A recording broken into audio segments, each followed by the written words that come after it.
குமார சம்பவம். இந்த படத்தோட ஒன்லைன் ஸ்டோரி என்னன்னு நம்ம பார்த்தோம்னா, ஹீரோ வந்து டைரக்டர் ஆகணும் அப்படின்னு ப்ரொடியூசர் தேடி அலைகிறாரு. ப்ரொடியூசர் கிடைச்சும் கிடைக்காம இருக்கிறதுனால தன்னோட தாத்தாட்ட வீடை விற்க சொல்லி படம் பண்ணணும், எனக்கு பணம் வேணும்னு சொல்லி கேட்குறாரு. அதுக்கு அந்த தாத்தா என்ன பண்றாரு, அப்புறம் நம்ம கூடயே இருப்பாங்க, அவங்க நம்ம மேல என்ன பாசம் வச்சிருக்காங்க, எவ்வளவு பாசம் வச்சிருக்காங்க அப்படிங்கிறது நம்மளுக்கே தெரியாம இருக்கும்.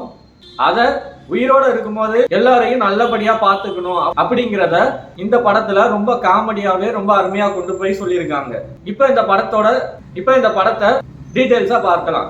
இந்த படத்துல யார் யார் நடிச்சிருக்காங்க அப்படின்னு பார்த்தோம்னா, படம் ஃபர்ஸ்ட் ஹாஃப் எப்படி இருக்கு அப்படின்னு பார்த்தோம்னா, படம் எடுத்ததுமே நம்ம குமாரவேல் அவர் வந்து இறந்து போன மாதிரி காட்டுறாங்க. போலீஸ் கமிஷனர் எல்லாருமே வந்து விசாரிக்க வர்றாங்க. அதுல என்னன்னா, படத்தோட ஹீரோ குமாரன் தங்கராஜன் அவங்க வீட்டுல தான் அவர் வந்து நெருங்கின பழக்கத்தோட அவங்க வீட்டுல கொஞ்சம் வாடகைக்கு இருக்காரு. அதனால போலீஸ் ஸ்டேஷனுக்கு ஹீரோவை கூப்பிட்டு விசாரிக்கிறாங்க. அவர் எப்படி இறந்தாரு, அதுதான் இந்த படத்தோட கதை.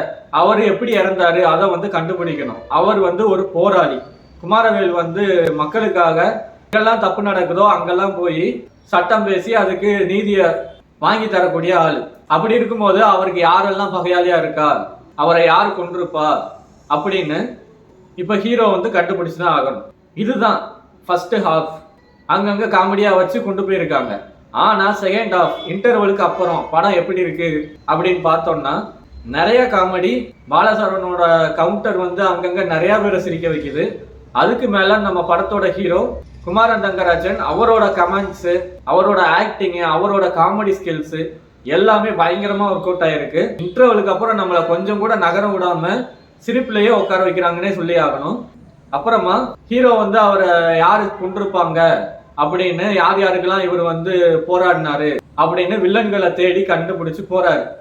அப்படி போற இடத்துல என்ன நடக்குதுன்னு பார்த்தோம்னா, நம்ம டாக்டர் படம் சிவகார்த்திகேயன் அந்த படத்தோட பார்ட் 2னே சொல்லலாம். ஆனா அதை காப்பி அடிச்ச மாதிரி இல்ல.